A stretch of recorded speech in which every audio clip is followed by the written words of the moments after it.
Good morning, dog walkers everywhere. Oh, whilst we're sledging. Right, little country walk this morning. We're heading towards a restaurant that is dog friendly. I'm parked on a country lane very close to the canal, and we're going to see a bridge. I've tried to film that bridge many times, but this camera picks up the sound of the car more than the voice, so I should have to do it from another angle. We're going to have it's not far, this one, it's nice. Canal's up there, and in fact, if I get time, I've got to go and visit Dad. If I get time, I'm going to see if his car can get through. Wait. Oh, that's close. Wait!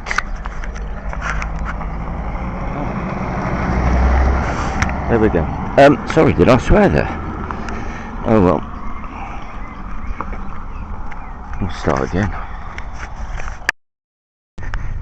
Yeah, we're right close to the canal where I'm parked. It's a narrow road. It's one of these roads that... Oh, now the moth's having to poop. Be back in a sec. Oh, moth. Moth. I gave the moth a bit of some sardines last, not many, just half a sardine, and it's gone straight through her.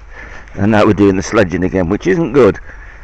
We'll sort that out later on. She's due a flea stuff today as well, so I've got to put that in. She don't like that. I don't like it, stinks. So anyway, the canal's up there. If we get time, bit of magnet fishing. Today is Easter Monday. Oh, look at that rapeseed. Perhaps yesterday, Easter Sunday, all the supermarkets were shut, and of course, well, not of course, Dad's home's near a well-known supermarket, and people were still trying to walk towards the automatic door. All the lights were off, and then, you see, if you've seen Zombies Dawn of the Dead, it was very much like that, bewilderment. What are we going to do? I have no idea. This is the highlight of the day. Yeah, and honestly, I think somebody was knocking on the door as well. Yeah, hello, just open just for you, my love. No worries at all. Anyway, join me on this walk. It's a lovely day.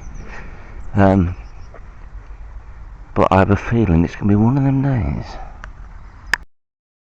Well, despite the beautiful weather, beautiful countryside, we've still got the fly tippers, and there's like loads of wire that's been stripped for the copper. If anybody recognises it, if your electricity is not working, probably the thieving and fly tipping fudge spanners will have something to do with it. Unbelievable.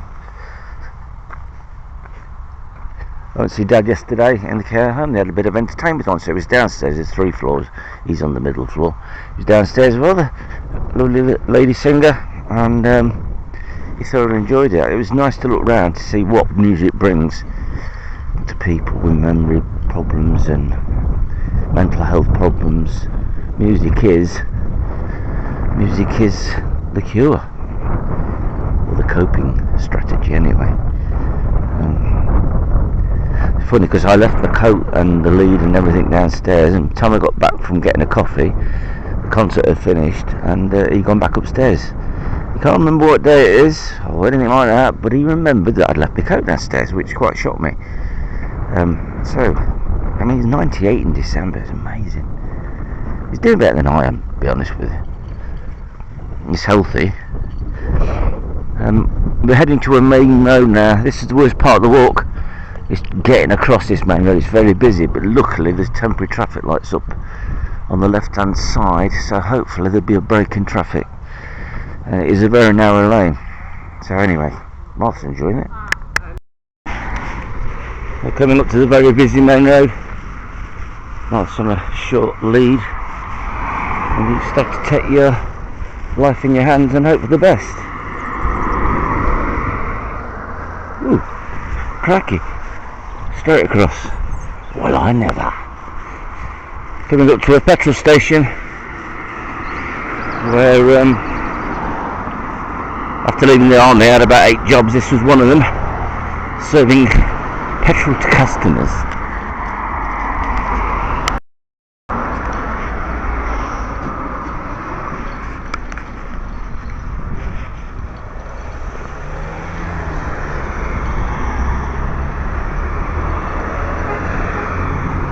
So yeah, I stuck about 2 years serving customers after leaving the army.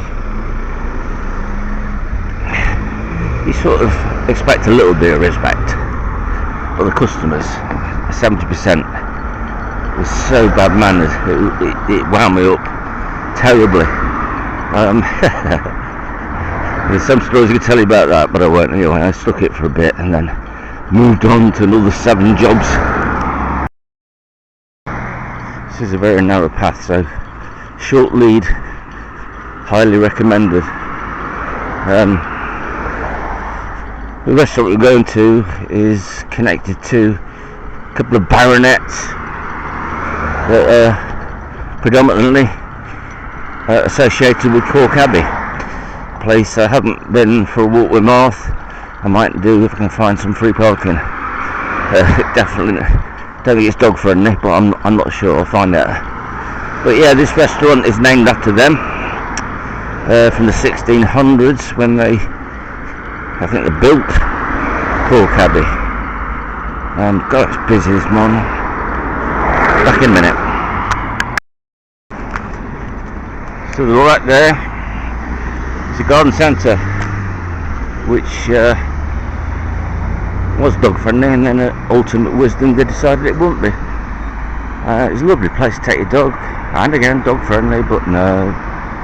Anyway, across the road is the restaurant we're going to have coffee at.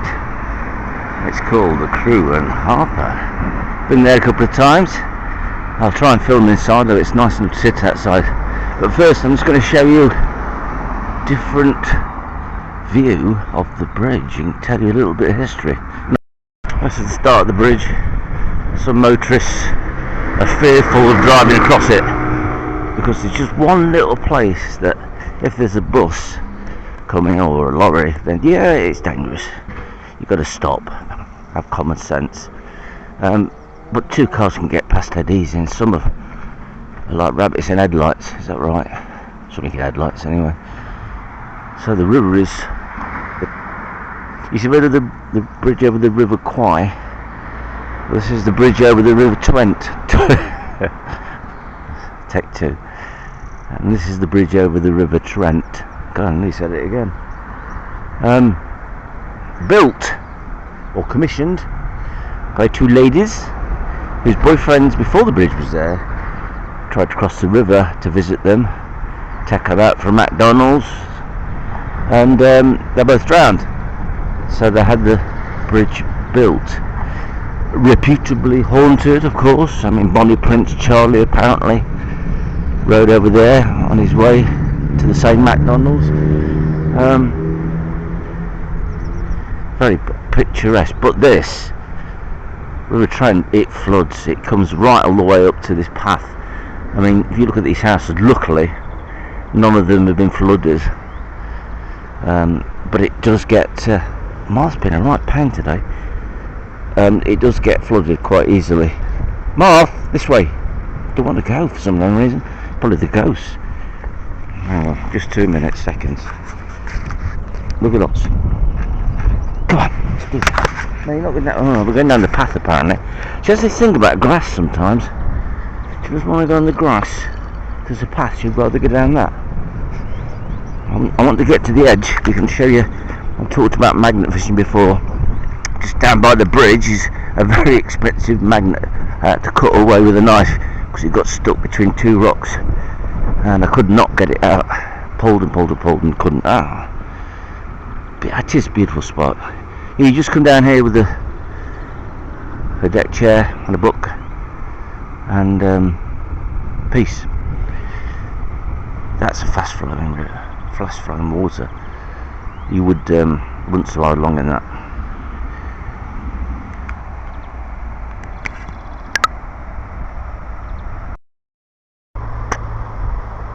I don't think she likes water. The next dangerous part is actually getting across the road to the Crew and Harper. Again, if you're going to do this walk, be aware of the traffic.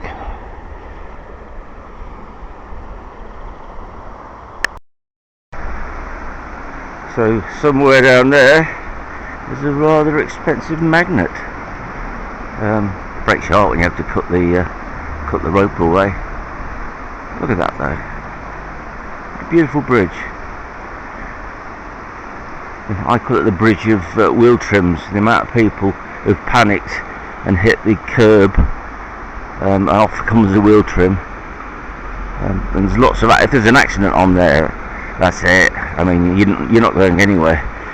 Basically, is the main route into Melbourne. And so you're stuck. If something breaks down or there's a crash or something, that's fast.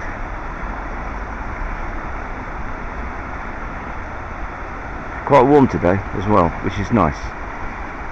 As I say, Easter Monday. A couple of concerts this week. Well, it's not going to be very happy. The usual big band, and then I'm rehearsing with the Derby Hospital band for a concert later on in the month. She stays at home quite happy, and if anybody broke in, she'd rip their legs off anyway, so no problems. I always moan about temporary traffic lights, but in this occasion I've never seen the roads so quiet. Straight across the roads. Alright, we're going to the Crewe and Harper. The pub's been here a long time. I don't know how long, but say named after the famous Harper Crews, Cork Abbey fame. Miles found something again. So we'll sit outside. I'll ask if we can film inside just to show you. Nice restaurant, varied menu. Nice for a treat to come out and eat. A delivery of beer, or hopefully a delivery of coffee. Join me in the Crewe and Harper. Been watching lots of homemade videos. I love it. It's just so relaxing to watch. My favourites are obviously By the Curb, Malden Bankrupt, which is a bit more exotic. A chap whose name's, I think it's James, I think. No, can't remember. Anyway, people who stay in bothies and things like that. It's very interesting.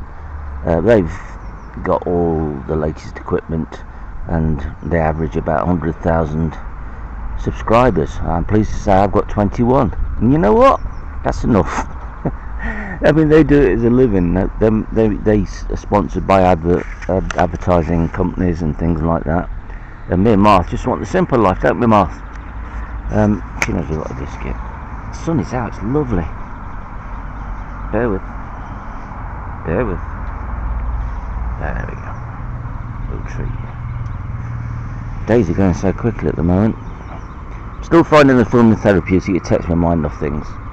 I wish I could talk about lots of other things like the personal side of it, but what's the point? At the end of the day, if there's a battle, there's only one person that can fight it. But at this present moment, nothing matters.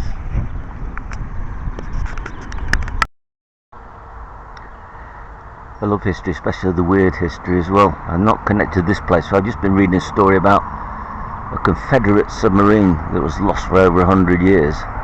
And when they found it, the crew, I think there was 8 members of the crew, were all sitting still peacefully at their stations, and it took them over 15 years to realise what had happened. Most people if they know it's sinking, make a run for the escape hatch. But these chaps didn't know it was sinking, and what happened was they'd launched a torpedo, but they were that close to the target that the resulting blast rebounded back into the submarine as a sonic type boom, which killed them all basically instantly. So they never even knew the submarine was sinking. Amazing. Mike going across there. He's a brave soul. Let's go down a little bit too quickly. It's very tempting to order another one. It's such a lovely day. By the way, the coffee costs £3.50. It's going down a treat at the moment. After this we're going to head back, and I think we've got time. I'll do about 10 minutes of magnet fishing to show you what I don't catch.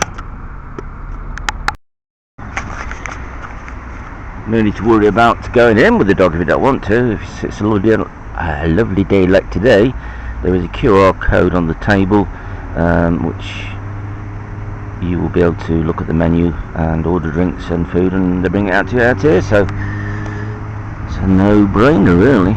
I'm just going to try and juggle. I was going to have another coffee, but I ought to get moving. I better set the cup back. Very nice, that. Very nice, and competitively priced coffee too. Thank you, the Crow & Harper.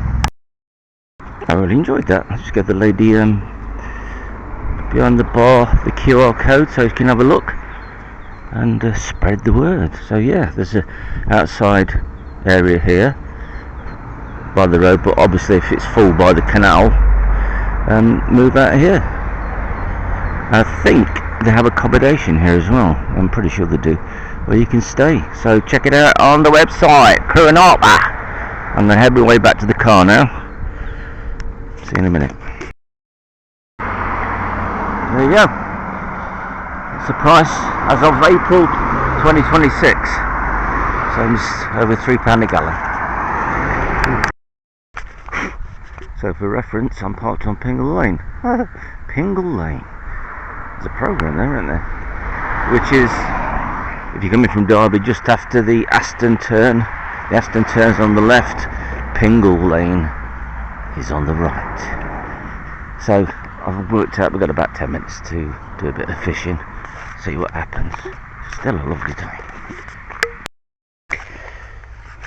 So just about to whip my magnet out. I can't remember if it's the first time this year or not.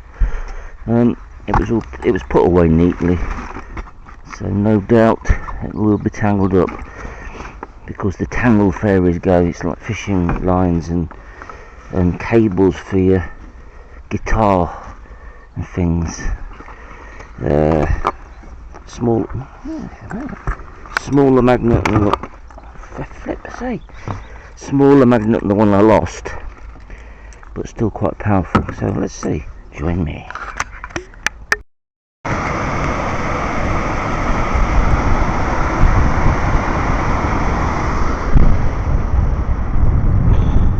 This is the side we're going to magnet fish on.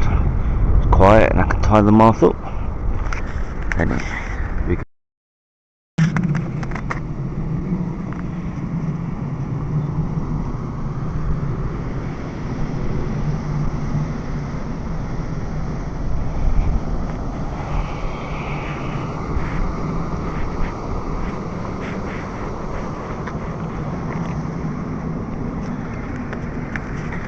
Right, I'm just going to secure the moth and then I'll give myself 10 throws and that's it. Now I've got to get going.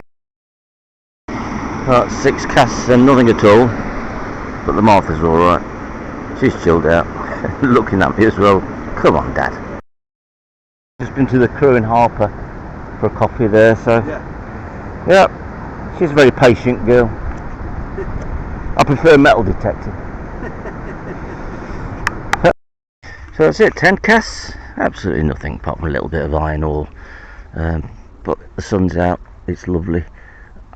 What I have learnt is, if you're lonely, you don't have to get a dog, but if you get a magnet fishing kit, which you can get from almost anywhere, online shopping, the amount of people who talk to you today is amazing. They're fascinated with it and they're interested, and it brings conversation. So there's another tip. You don't have to have a dog. It's the same sort of thing. It's a lead, in it, but with a magnet on the end. You don't have to pick up poo with a magnet, which is rather good, unless there's some magnetic poo in there. Anyway, that's today's video. Hope you've enjoyed it. Do another one later, all being well. From me, thank you. From the moth, goodbye. Goodbye.